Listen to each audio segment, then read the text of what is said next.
Looking at the second side, we've got the water pump and motor here. This is the fill solenoid. We've got the T solenoid with an adjuster for temperature on the edge here, flow meter for the second group, three-way valve for the second group, and we've got a combined vacuum breaker and a safety pressure release valve. I don't think there's much more to say about that. You can have a good look inside.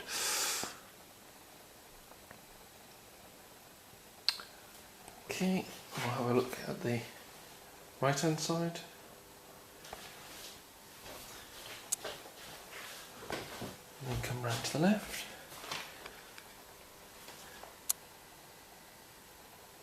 Obviously no leaks or anything, working perfectly.